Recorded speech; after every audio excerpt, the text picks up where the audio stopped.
Market Mantra. Market Mantra. Market Mantra. Market Mantra. Market Mantra.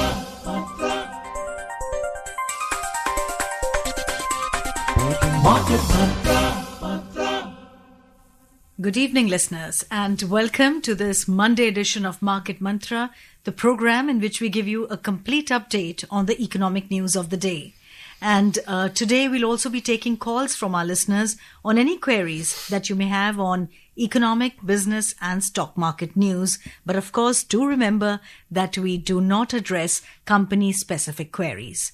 To connect with us, you can call us on 2331-4444, 2342-1050 and 2331-0464, and of course do prefix the code 011. To navigate you through today's show along with Subodh Mishra, I am Sarabjit Kaur. धन्यवाद सरबजीत और नमस्कार श्रोताओं। कारोबारी खबरों के साथ market मंत्र हाजिर है। आज सोमवार है और हम कारोबारी खबरों के साथ आपके प्रश्नों को भी कार्यक्रम में शामिल करेंगे। व्यापार, अर्थव्यवस्था और शेयर बाजार से जुड़ा कोई भी प्रश्न पूछने के लिए आप इन नंबरों पर हमें फोन कर सकते हैं।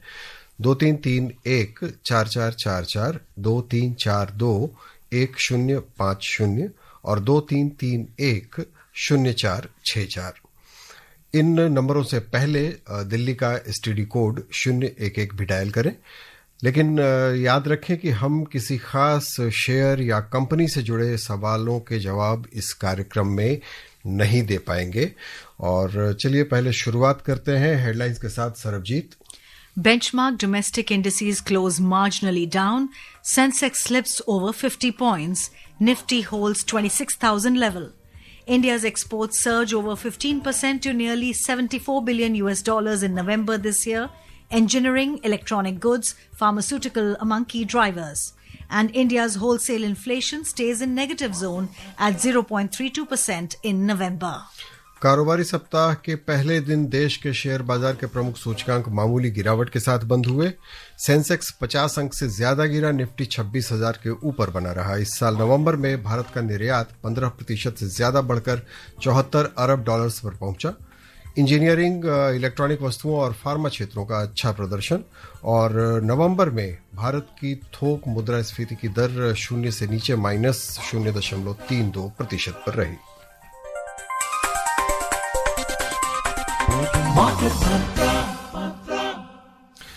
चलिए खबरों का सिलसिला शुरू करते हैं। सबसे पहले शेयर बाजार पर नजर डालते हैं।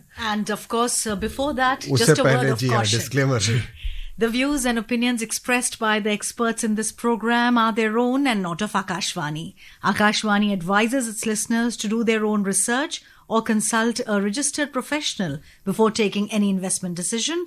We further advise all listeners to exercise due diligence and rely on their own judgment for taking any financial decision.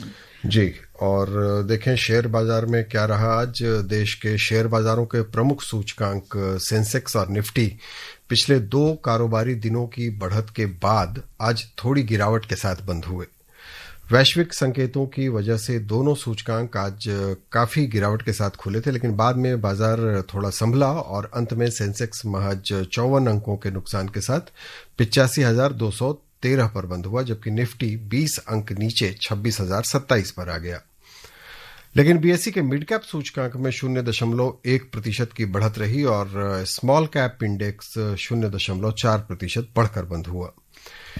Sensex में शामिल 30 में से ये कंपनियों के शेयर तो हम बाद में देखेंगे। सरबजीत, आप थोड़ी डिटेल्स इंग्लिश में बता दें पहले। जी, benchmark domestic equity indices, the Sensex and the Nifty closed marginally down today, snapping their 2-day rising streak. Both indices opened the week in the negative zone amid weak global cues. Later, they pared some of the losses and settled with slight dip. The Sensex lost 54 points to close at 85,213, while the Nifty slipped 20 points to settle at 26,027. However, the broader market indices at the Bombay Stock Exchange ended in positive territory. The mid-cap index added over 0.1%, while the small-cap index advanced 0.4%. And Subodh, आपके पास details हैं? हाँ जी, कि आज 30 जो Sensex में शामिल 30 कंपनियां हैं, उसमें से 16 कंपनियों के शेयर आज नुकसान में बंद हुए हैं। सबसे ज्यादा गिरने वाले शेयरों पर नजर डालें तो महिंद्रा एंड महिंद्रा में 1.9% से ज्यादा, मारुति में 0.9% और अडानी पोर्ट्स में 0.8% की गिरावट दर्ज हुई। सबसे ज्यादा बढ़ने वाले शेयरों में 1.4% की बढ़त के साथ हिंदुस्तान यूनिलीवर में 0.8% की बढ़त देखी गई और ट्रेंट और HCL टेक ये दोनों भी बढ़े। ट्रेंट में 0.7% की बढ़त रही और HCL टेक में भी थोड़ी बढ़त देखी गई। And across sectoral indices at the BSE, 15 out of 21 sectors registered gains. In the top gainers, FMCG climbed around 0.6%, services rose over 0.5%, and industrials added 0.5%. Among the top laggards, telecommunication dropped 0.9%, auto lost almost 0.9%, and healthcare as well as consumer discretionary fell 0.25% each. The overall market breadth at the BSE was positive as shares of 2,238 companies advanced, 2,033 declined, and 178 remained unchanged. और आज अगर हम देखें सरबजीत, तो काफी जो बाजार का उतार चढ़ाव नजर आ रहा था आज सुबह से, जिस तरह से बाजार में जो गिरावट थी जितनी, बाद में बाजार काफी संभला है और काफी ऊपर आकर बंद हुआ है, क्योंकि जितनी गिरावट थी उससे लग रहा था कि कहीं आज फिर लुढ़के ना, लेकिन काफी संभल गया बाजार। तो आज के शेयर बाजार की ये खासियत रही है। We also welcome our financial expert, Mr. Aman Agarwal, who shall be taking, the calls from our listeners. And we're all set to go ahead in the program. जी, अमन जी, आपका स्वागत है। नमस्कार जी। और अभी हम चर्चा कर रहे थे आज शेयर बाजार की कि क्या हालत रही है, लेकिन चलिए उस पर वक्त मिलेगा तो आपसे भी बात करेंगे। लेकिन पहले एक कॉलर ऑनलाइन है हमारे साथ, विनय दिल्ली से। स्वागत है विनय, सवाल पूछें। नमस्कार सभी मेहमानों का। नमस्कार। मुझे एआई सेक्टर में काफी इंटरेस्ट था, तो 3 साल पहले एक म्यूचुअल फंड में पैसा लगाया मैंने एआई में, और काफी अच्छी ग्रोथ भी है। लेकिन कई लोग कहते हैं कि एआई एक बबल है, और रिसेंटली माइक्रोसॉफ्ट ने भी $17.5 अरब का इन्वेस्ट करने का अनाउंस किया अगले 4 साल। तो मैं बस ये जानना चाह रहा था कि एआई सेक्टर के बारे में आउटलुक क्या आप लोग समझते हैं, एक्सपर्ट? देखिए जी, एआई एक रियलिटी है जो क्लियरली आ रही है, बट जो एआई की कंपनीज हैं कौन सी कितना इम्प्लीमेंट कर रही हैं, कितना इम्प्लीमेंट नहीं कर रही हैं, उनकी सक्सेस रेशियो क्या रहेगी, वो क्लियर नहीं है अभी भी। बिकॉज काफ़ी लोगों को अभी भी नहीं पता कि एआई क्या है। बिकॉज एआई जो होता है एक मैथमेटिकल प्रोग्रामिंग के थ्रू स्ट्रक्चरिंग किया जाता है, जिसे एल्गोरिदम्स के अंदर भी हम कहते हैं, और पहले भी करते हैं एल्गोरिदम्स को, पर उसको नया नाम एआई दिया गया है, जो अपने आप ही उसको जैसे ब्रेन फंक्शन करता है ऐसे फंक्शन करता है। तो ये पॉसिबल है और हो भी रहा है, और डिफेंस के अंदर काफ़ी क्षेत्रों में इसका किया जा रहा है। बट ये कहें कि वो सक्सेस दिला पाएगा उस कंपनी को, और इतनी सारी कंपनीज अब एआई क्लेम कर रही हैं, उनके पास एआई है भी या नहीं, इस चीज़ की चिंताजनक बात है, पर रियलिटी है। And let's hear what our next caller has to ask. Amit ji अपना सवाल पूछे। हाँ, नमस्कार सभी को। सर, मेरा प्रश्न ये है कि जैसा कि इन्फ्लेशन जो है होलसेल जो माइनस में आ गई है, तो क्या ये अच्छे संकेत है? क्या इससे अर्थव्यवस्था को मजबूती मिलेगी? दूसरी चीज सर, कि जो डेरिवेटिव मार्केट से रिलेटेड पूछ सकते हैं सर? हाँ बिल्कुल। हाँ जी, देखिए ऐसा है, जो इन्फ्लेशन नेगेटिव आया है ये दिखाता है कि जो उसमें वृद्धि हो रही है, जैसे हम ग्रो करते हैं, एक बच्चा ग्रो करता है, उसमें हम हर रोज देखते हैं हाइट बढ़ रही है, हाइट बढ़ रही है, हाइट बढ़ रही है, बड़ा होता जाता है, एक हाइट बढ़ती है, फिर जाकर स्टेबल आ जाता है। इसका मतलब उसके बाद फिर अगर वो झुकने लगता है तो हम कहते हैं ये इसकी हाइट कम होती जा रही है, वो नेगेटिव। ये जो ग्रोथ है इन्फ्लेशन के अंदर वो कम हुआ है, वो नेगेटिव हुआ है। इसका मतलब ये नहीं कि इन्फ्लेशन नहीं है मार्केट के अंदर, इसका मतलब ये नहीं है कि महंगाई नहीं है, इसका मतलब ये है कि जो महंगाई में वृद्धि हो रही थी, बढ़ोत हो रही थी, वो नेगेटिव गई है। और देखिए कुछ समय नेगेटिव तो ठीक है, पर ज़्यादा समय नेगेटिव भी नहीं होनी चाहिए, बिकॉज एक वृद्धि देखी जाती है वो ग्रोथ पे भी इम्पैक्ट करती है, और एक जो उपभोक्ता होता है उस ग्रोथ के माध्यम से ही मार्केट में निवेश करता है। And our next caller is from Faridabad. Subhash ji अपना सवाल पूछें। हाँ सर मैं सुभाष बोल रहा हूँ फरीदाबाद से। हाँ नमस्कार। तो मैंने सर ITR भरा था 2025-26 का। अच्छा जी। तो उसमें ना कंप्लीट मैंने स्टेटमेंट दी थी, सारा कुछ जो कितना टैक्स मेरी लायबिलिटी थी वो भी भर दिया था। उसके बाद मेरे पास रिफंड भी आ गया था सर। अच्छा जी। अक्टूबर में। उसके बाद अभी सर मेरे पास 11 तारीख को एक मेल आया है कि आपको है ना ये इनकम टैक्स रिटर्न जो दोबारा भरना पड़ेगा। तो सर जब मेरे पास रिफंड आ गया, सब कुछ हो गया, मेरा प्रोसेस भी हो गया वो, उसके बाद ये मेल का ये सब मतलब लॉजिक समझ नहीं आया। देखिए जी, ये इस बार सरकार उसको चेक कर रही है, आपके रिटर्न्स को चेक कर रही है। कहीं पे भी AIS के साथ अगर मिसमैच हो रहा है, जो AIS में रिपोर्टिंग हुई है, तो सरकार का माध्यम है वो आपसे कह सकती है। और ये आपको जानना चाहिए कि कोई भी आपकी ITR चाहे आपकी हो या कंपनी की हो, 3 साल तक उसको खोला जा सकता है। भारत सरकार के पास राइट है। पहले एक समय था जब 7 साल तक होता था, इस समय 3 साल तक की जो आयकर होती हैं आपकी, उसमें कोई भी प्रश्न कभी भी पूछा जा सकता है। और वो आपको एक बार देखना जरूर होगा, जो अपना पोर्टल है, आपका जो इनकम टैक्स का पोर्टल है, उसमें लॉगिन करिए और वहाँ पे जाके चेक करिए कि वहाँ पे क्या चीज़ मांगी जा रही है। अगर कोई चीज़ है जिसको आप किया जा सकता है, उसको रिप्लाई करना है, उसमें सारे ऑप्शन होते हैं। वहाँ पे आप एक क्वेश्चन पूछ भी सकते हैं, जवाब भी दे सकते हैं और एक्सप्लेन कर सकते हैं अपना पोजीशन। जी, अगले कॉलर हैं बिहार से टिंकू। स्वागत है आपका, सवाल पूछें। टिंकू, आप आवाज सुन पा रहे हैं हमारी? लगता है इनके साथ हमारा संपर्क नहीं है। हम चलते हैं गाजियाबाद।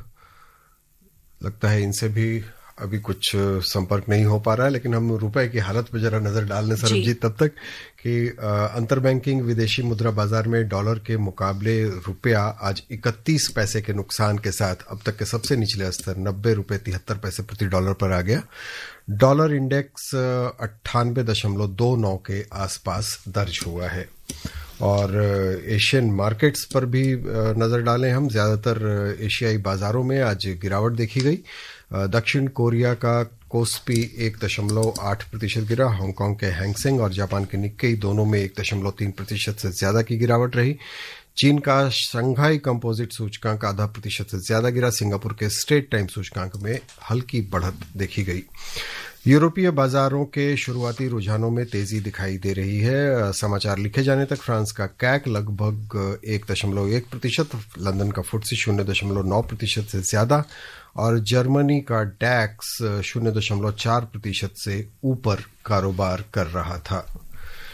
तो ये अमन, हम देखें तो आज अपना तो जो हमारा सेंसेक्स में आपने देखा कि शुरुआत में काफी गिरावट थी, लेकिन बाजार चलो थोड़ा संभला है, कुछ आंकड़े रहे और बाकी सारे फैक्टर्स काम कर रहे हैं। लेकिन ये जो अभी शुरुआती कारोबार है यूरोप का, ये बड़ा मजेदार लग रहा है। काफी अच्छी तेजी दिख रही है। फ्रांस का कैक 1.1% ऊपर। देखिए जी, ऐसा होता है कि दिसंबर का जो महीना होता है यूरोप के लिए, अमेरिका के लिए और काफी सारे एशियन देशों के लिए भी, वो उसको फाइनेंशियल ईयर मानते हैं, कैलेंडर ईयर को। मतलब जनवरी से दिसंबर। हाँ, उनका दिसंबर में खत्म। हमारा जैसे 1 अप्रैल से शुरू होकर 31 मार्च तक जाता है हिंदुस्तान में, ऐसे ही अमेरिका, यूरोप, काफ़ी सारे एशियाई देश है जैसे हांगकांग है, वहाँ पे सब जगह वो जनवरी से दिसंबर लेके चलते हैं। तो जब वो दिसंबर लेके चलते हैं तो जो बाकी देशों में जहाँ पे उन्होंने निवेश कर रखा होता है, FI इंस्टीट्यूशंस ने वो निवेश वो निकालते हैं ताकि अपनी बैलेंस शीट को अच्छा दिखा सकें। तो जब उनकी बैलेंस शीट अच्छी दिखेगी तो नेचुरली उनके देश में तो जो उनके स्टॉक एक्सचेंज हैं वो तो बढ़ेंगे ही, पर जो बाकी देश है जहाँ से वो निवेश निकाल रहे हैं, इसे आप देखेंगे कुछ फॉरेन एक्सचेंज रिजर्व भी हमारे थोड़े कम हुए हैं पिछले कुछ दिनों में, वो जो निकालेंगे तो नेचुरली वहाँ पे गिरावट देखने को मिलेगी और जो उनके अपने देश हैं वहाँ पे उछाल देखने को मिलेगा। Meanwhile, I see some more callers lined up. Ramesh ji अपना सवाल पूछें। नमस्ते मैम जी। नमस्कार सर, मैंने ना सर 1991 में सर जी मैंने नेशनल सेविंग स्कीम में सर जी मैंने सर्टिफिकेट लिए थे 45,000 रुपये सर जी मैंने। अच्छा जी। सर जी मैं पोस्ट ऑफिस में एंट्री कराने के लिए गया तो उन्होंने बोला कि आप ये विड्रॉ कर लीजिए, कंपनी ने गवर्नमेंट स्कीम बंद कर दी है ये। अच्छा, तो सर मैं अब ये जानना चाह रहा सर, मैं अगर सर वो पैसा निकालता हूँ मेरे पास सर वो 7 लाख रुपए हो गया सर आज वो, तो सर जी क्या वो टैक्सेबल इनकम बनेगा कि नॉन टैक्सेबल लेगा सर? देखिए, जो नेशनल सेविंग स्कीम्स का था, जब तक वो पैसा पड़ा होता है उसमें टैक्स नहीं कटता है, पर जब भी आप विड्रॉ करते हैं उस समय वो आपको टीडीएस काट के ही देंगे, और अगर आपका टैक्सेबल लिमिट में नहीं बैठता है तो उस टीडीएस जो कटेगा उसको आप क्लेम कर सकते हैं अपनी टैक्स रिफंड के अंदर, जब आप रिटर्न फाइल करेंगे उसके अंदर। पर वैसे जो वो देंगे जब आपको, तो वो काट के ही देंगे आपको भाई। और देखें कि निर्यात के क्या आंकड़े रहे। इस साल नवंबर में देश का मर्चेंडाइज ट्रेड डेफिसिट यानी व्यापार घाटा कम होकर 24 अरब 53 करोड़ अमेरिकी डॉलर्स पर आ गया है। सोने, तेल और कोयले के आयात में कमी आने की वजह से घाटा कम हुआ है। वाणिज्य मंत्रालय द्वारा जारी तात्कालिक आंकड़ों में कहा गया है कि नवंबर में वस्तु निर्यात में काफी वृद्धि हुई और ये 38 अरब 13 करोड़ डॉलर्स पर पहुंच गया, जो पिछले साल की समान अवधि की तुलना में 19.4% की जबरदस्त वृद्धि है। माल आयात 1.9% की हल्की गिरावट के साथ 62 अरब 66 करोड़ डॉलर्स पर आ गया। पेश है एक रिपोर्ट।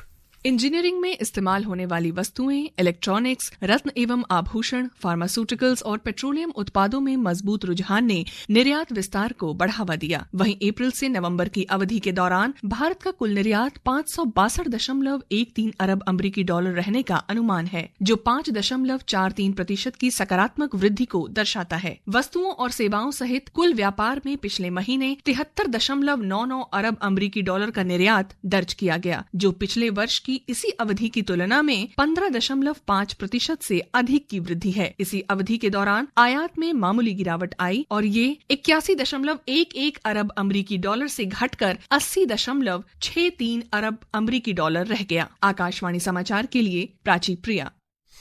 जी अमन, जो आंकड़े अभी देख रहे हैं हम वो काफी उत्साहजनक है, खासकर जो सेक्टर्स हैं जिनका प्रदर्शन हम देख रहे हैं। फार्मा पूरी दुनिया में भारत एक अलग छाप छोड़ रहा है। हाँ जी, बिल्कुल आप ठीक कह रहे हैं। सिर्फ फार्मा ही नहीं है, डिफेंस भी है। डिफेंस तो अभी नया निकला है, पर काफी तेजी से बढ़ रहा है।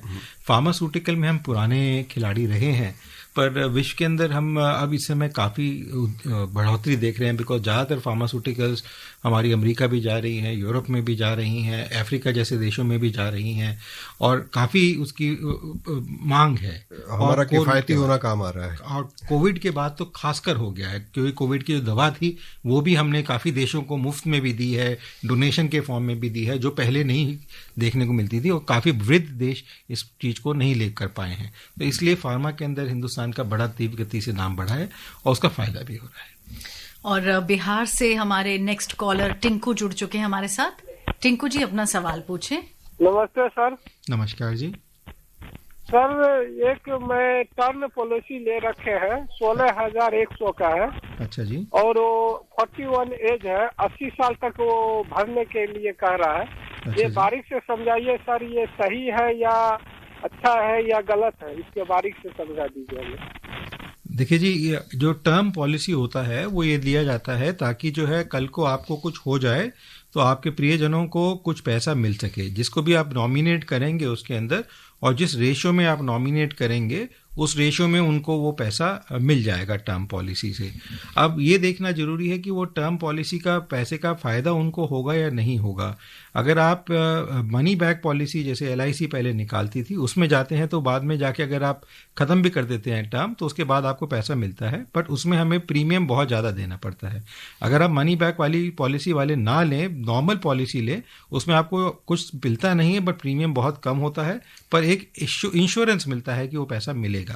ये देखना भी जरूरी है कि वो पीरियड अवधि के बाद, चाहे वो 10 साल है, 15 साल है, 20 साल है, उसके बाद उस रुपए की कोई मूल्यकान होगा या नहीं होगा, क्योंकि इन्फ्लेशन भी है, महंगाई भी बढ़ रही है।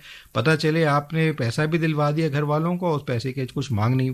तो ये सब चीज़ें देख के आप अपनी पॉलिसी ले और उसमें फिर आगे निवेश करें। जरूरी नहीं है कि अगले 80 साल तक की आप पॉलिसी ले, अगले 10 साल की भी ले सकते हैं, 15 साल की भी ले सकते हैं, 5 साल की भी ले सकते हैं, और उस हिसाब से आप अपनी पॉलिसी इंश्योरेंस अपने घर वालों को, प्रियजनों को दे सकते हैं। मतलब आपके कहने का मतलब है कि समय समय पर उसे रिवाइज कर सकते हैं, और वो तभी पॉसिबल अगर आप छोटे ड्यूरेशन के लिए। अगर आप बड़े ड्यूरेशन के लिए लेंगे फिर रिवीजन पॉसिबल नहीं होता है, बिकॉज वो उतने की पॉलिसी, फिर एक और पॉलिसी लीजिए, फिर वो मल्टीपल पॉलिसी का आगे जाके जो आपके प्रियजन है उनको मिलेगा नहीं मिलेगा ये भी नहीं पता, कहीं की जी एक पॉलिसी में मिल रहा है दूसरे का नहीं देंगे, तो ये रूल्स भी आ सकते हैं जी। और टर्म इंश्योरेंस को वैसे भी आप किसी महीने नहीं देंगे तो थोड़े दिनों में अपने आप बंद हो जाता है वो। हाँ, अगर आप किसी समय फेल कर जाते हैं, उसमें पॉलिसी है तो आप दोबारा पेनल्टी देके उसको दिया जा सकता है, उसमें इंटरेस्ट लगता है, कुछ पेनल्टी लगती है, उसको देके कंटिन्यू कर सकते हैं। ऐसा नहीं कि खत्म हो जाता है, बट अगर आप देंगे ही नहीं तो वो बंद हो जाएगा। वही अगर आप बंद करना चाहें तो देना बंद कर सकते हैं। अगले कॉलर हैं गाजियाबाद से संजीव, स्वागत है आपका, सवाल पूछें। जी नमस्कार सर। नमस्कार जी सर, मेरा सवाल ये है कि एक जो मैक्सिको ने हमारे पर 50% का एडिशनल टैरिफ लगाया है उसके बारे में थोड़ी सी ब्रीफ कर दीजिए प्लीज। और एक छोटा सवाल दूसरा ये है कि हमारा मर्चेंडाइज ट्रेड डेफिसिट भी कम हो रहा है, हमारे H1 के रिजल्ट भी अच्छे आ रहे हैं, लेकिन वो चीजें मार्केट में रिफ्लेक्ट नहीं कर रही है, मार्केट रिबाउंड नहीं कर पा रहा है सर। देखिए जी, मार्केट तो मेरे विचार में रिबाउंड कर रहा है, कंपनी के रिजल्ट्स पॉजिटिव आए हैं, जीडीपी ग्रोथ रेट 8.2% आया है, जबकि पिछली बार 7.23% के आसपास था, अभी रिबाउंड करके 8.2। वो तो तभी पॉसिबल है जब मार्केट रिबाउंड करे और लोगों को प्रॉफिटेबिलिटी मिले, कंपनियों को प्रॉफिटेबिलिटी मिले, चाहे सरकारी हो चाहे प्राइवेट हो, सबको प्रॉफिटेबिलिटी मिले, तभी हमारा जीडीपी ग्रोथ रेट पॉजिटिव की तरफ जाएगा। तो मैं ये नहीं कह सकता कि रिबाउंड नहीं। दूसरा, अगर आप देखें सोने का दाम तो ऐसे उछल के पहुंच गया है कि जहां आदमी को छूना भी मुश्किल हो रहा है। इतना उछला तभी है जब आदमी खरीद रहा है, और खरीद रहा है तभी वो उछला है, तो पैसा होगा तभी तो खरीदेगा वो, और इसलिए वहां पे भी उछाल देखने को मिल रहा है। स्टॉक मार्केट को देखें, जहां नेगेटिव आज शुरू हुई थी मूवमेंट के साथ, आज पॉजिटिव खत्म हुई है, तो यहाँ पे भी पॉजिटिविटी है। तो मेरे विचार में ये कहना कि पॉजिटिविटी नहीं है मार्केट में, हिंदुस्तान के प्रति बाहर देशों में भी और हिंदुस्तान के अंदर लोगों में भी पॉजिटिविटी है, और इसीलिए हमें उछाल देखने को मिल रही है। Our next caller is from Maharashtra. KK Shukla ji, अपना सवाल पूछें। जी good evening all of you. Good evening. मेरा क्वेश्चन डॉलर से रिलेटेड है। डॉलर इंटरनेशनल ट्रेड के लिए यूज होता है, इसका वर्चस्व अधिक है, ऐसा क्यों? देखिए जी, डॉलर जो है, अब पहली बात तो हम किसी भी करेंसी को अंतर्राष्ट्रीय ट्रेड के लिए यूज़ कर सकते हैं। जैसे रशिया के ऊपर ट्रेड लगने के बाद रूबल्स में ट्रेडिंग काफ़ी हो रही है वापस, जैसे बहुत पहले हुआ करती थी। अब इसी के से रुपए में भी ट्रेडिंग हो रही है, रुपए में भी काफ़ी सारे कॉन्ट्रैक्ट साइन किए गए हैं अलग अलग देशों के साथ, जिसमें रुपए में भुगतान होगा। पहले क्योंकि डॉलर का चलन बहुत ज़्यादा हो गया था, तो सब लोग उसको डॉलर प्राइसिंग के अंदर अपने बिलों को इशू करने लग गए थे, चाहे सरकारी कंपनी हो चाहे प्राइवेट कंपनियां हो, और उसी में अपना भुगतान लेने लग गए थे, बिकॉज उसका पैसा आना आसानी हो जाती थी, क्योंकि जो बैंक है, अंतर्राष्ट्रीय एजेंसीज हैं, वो आराम से ट्रेड कर पा रही थी, उसको स्विफ्ट ट्रांजैक्शन भी आसान से हो पा रही थी।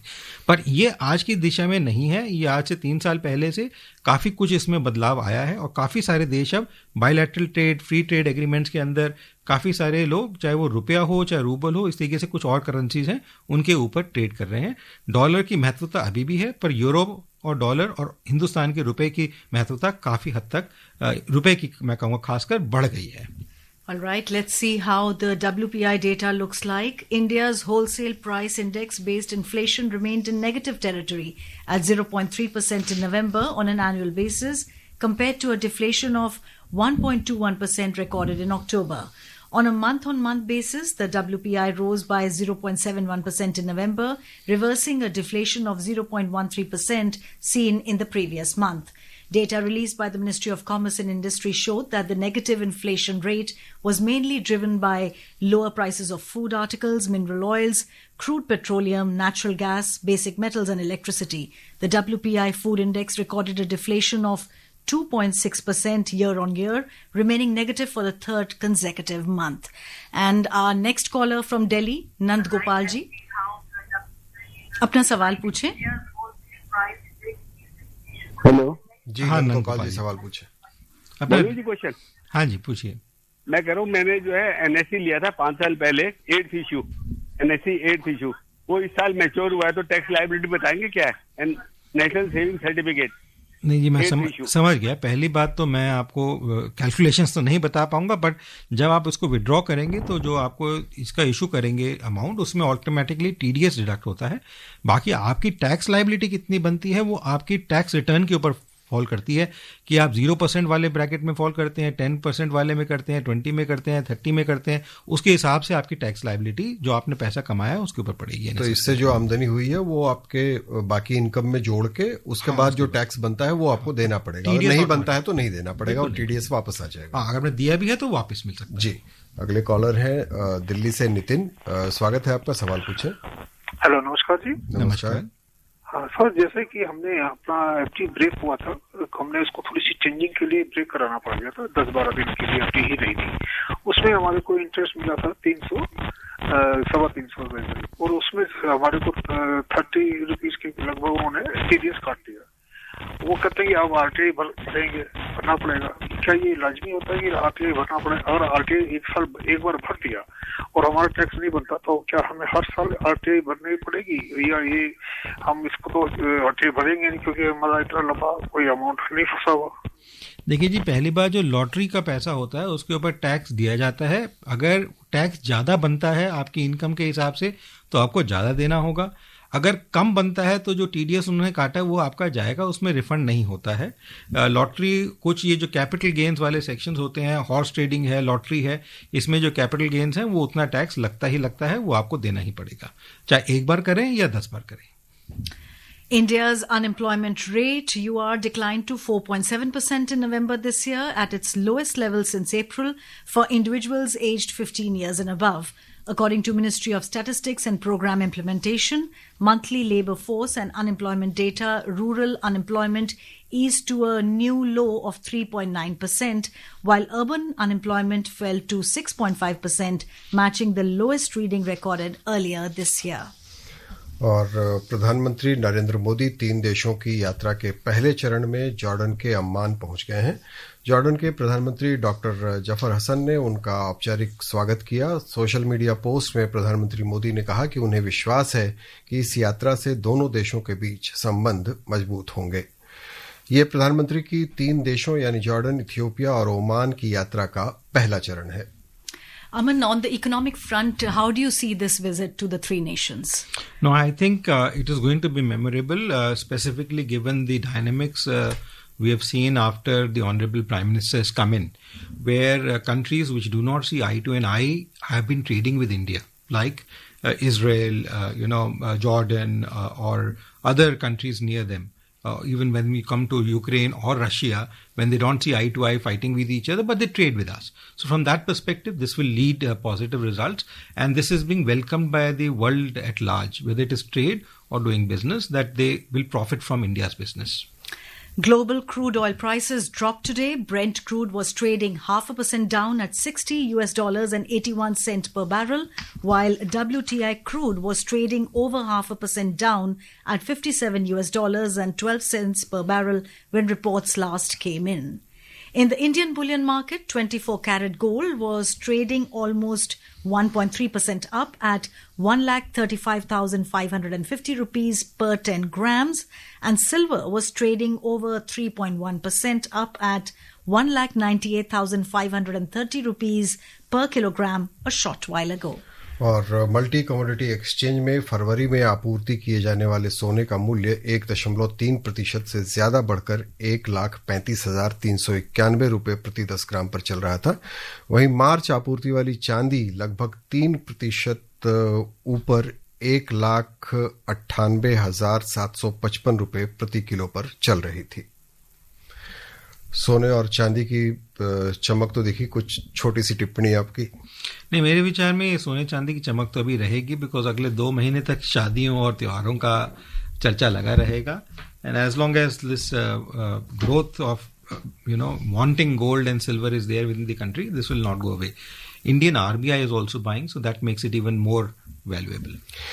अमन, कार्यक्रम में आने और श्रोताओं के सवालों के जवाब देने के लिए बहुत बहुत धन्यवाद। Namaskar. Listeners, before we wrap up today's show, a reminder of the headlines. Benchmark domestic indices close marginally down. Sensex slips over 50 points. Nifty holds 26,000 level. India's exports surge over 15% to nearly $74 billion in November this year. Engineering, electronic goods, pharmaceutical among key drivers. And India's wholesale inflation stays in negative zone at 0.32% in November. And that's it in the edition of Market Mantra. Until tomorrow, goodbye.